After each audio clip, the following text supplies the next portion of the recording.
we are going to look at compound interest. By the end of the lesson, you should understand the difference between simple interest and compound interest.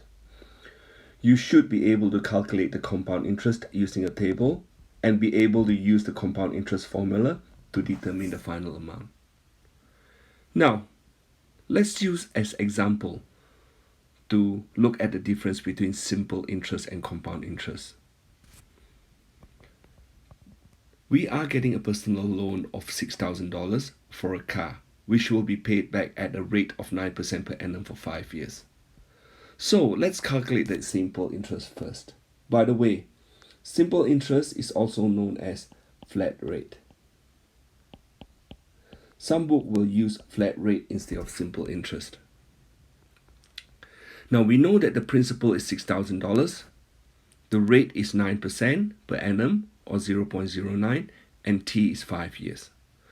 So using the formula I equals PRT, you know that the interest is $2,700, and therefore the total repayment at the end of the loan is $8,700.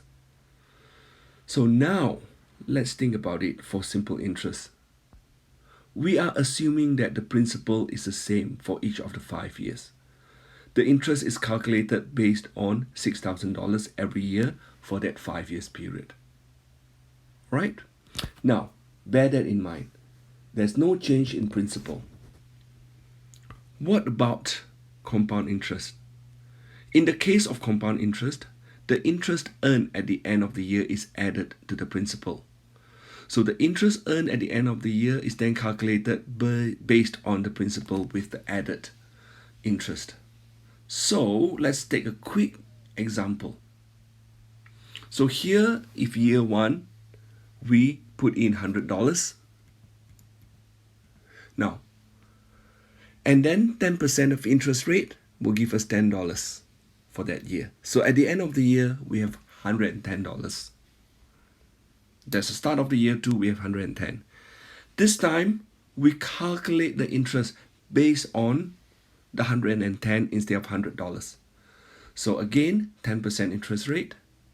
This time, the interest is $11, and therefore, at the end of year 2 and the start of year 3, we have $121. So the basic difference is, for compound interest, is every year we add in the interest from the previous year.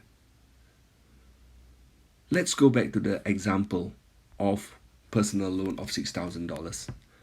So year 1, the start of year 1, the principal is $6,000. So the interest, 6,000 times 0.09, which is 9%, which is $540. And then the total is $6,540, which is the start of the second year principal. So in the second year, we started with a principal of 6,540. And then again, work out the interest, which is 9% times 6,540, and work out the total, which is $7,128.60. That is the principal, the start of the third year. Similar situation apply. 9% of $7,128.60 will give us 641.574. And therefore, at the end of third year, we owe the bank $7,770.174. So similar procedure goes on for 4 years and 5 years, and at the end, we actually would pay the bank back $9,223.74. That is our total repayment. All right. So this, you can see that we are paying a different total repayment compared to simple interest. Comparing that. So this table, you can see that for simple interest, the principal for year 1 to year 5, there's no change at all. Right? It's always $6,000. So therefore, the interest is fixed for every year based on 9%. Therefore, it is called flat rate as well, like I say. Whereas for compound interest, the interest is added to the principal So 6,000 plus 540 will give us that amount. And this amount plus this amount will give this amount, and so on and so forth. So you can see that the difference is quite a lot. Compound interest, we are paying a lot more than the simple interest. All right, let's have a look at compound interest. I'm going to show you the same table as you have seen in the repeated increase and decrease.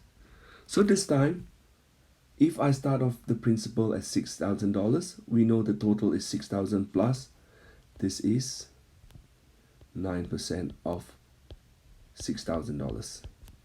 And therefore, is 6,000 plus 6,000 times 0.09, which is 6,000 times 1 plus 0.09, which is 6,000 times 1.09. So, you should be familiar with the procedure now. This time, I have included the interest in the second year, 6540. This amount here is 9% of 6540, and therefore we can work out the interest is 6540 plus 6540 times 0.09. Again, 6540 times 1.09. Now here, 6540 is actually made up of that bit here. So therefore, you can see that this is just like the repeated increase. This one is that. This bit is here. So the repeated increase, instead of different interest rate, you are using the same interest rate. Therefore, the final repayment is 6,000 times 1.09 times 1.09 times 1.09 times 1.09 times 1.09, or 6,000 times 1.09 to the power of 5. Alright, if you don't believe me, try it with your calculator. Now, using your calculator, you should know that this actually is the main button to use, which is x to the power of something. So this time, use it as x to the power of 5 and see whether it works. Which means when you use the calculator, you need to type in 6,000 times 1.09, then press this button here, x to the power of, and type in 5. Alright, try it please.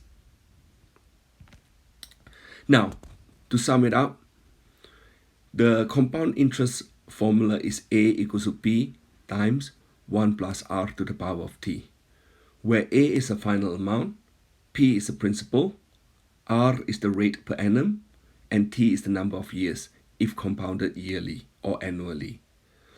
Now you must remember from simple interest that A is equals to P plus I.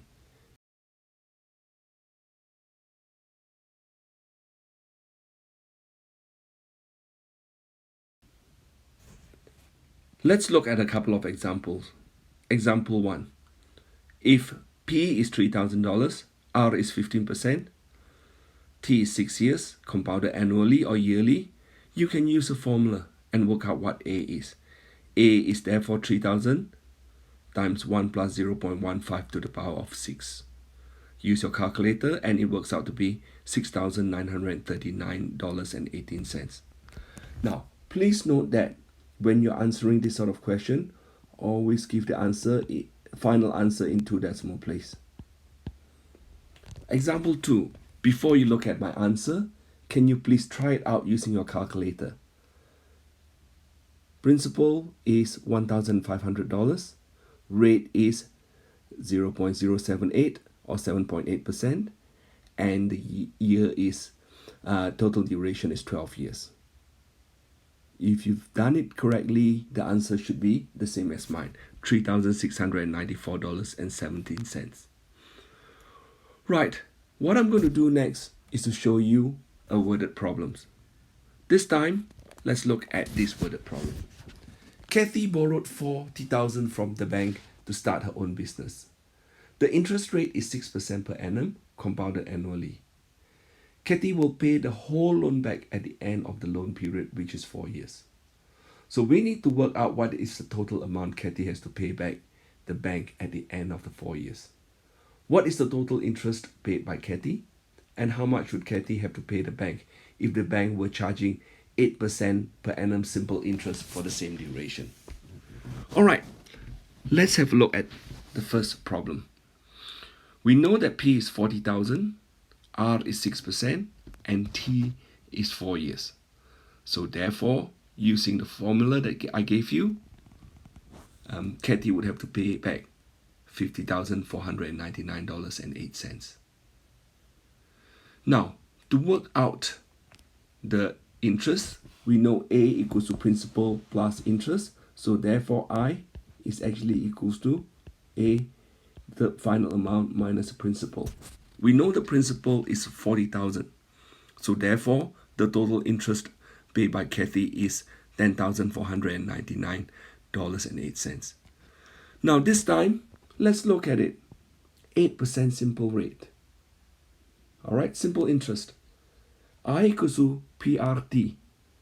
So you work out that the interest is 12800. Now, the question asks is how much would Kathy have to pay the bank? So we are working out the final amount, which is A. Is 40,000 plus 12800, which is 52800. So this time, Kathy would have to pay back the bank $52,800. Now notice that because the interest rate is different, in this case, the compound interest works out to be better than the simple interest. I would like to acknowledge Mr. Luke Giblett for helping me with the development of the slides and giving me the example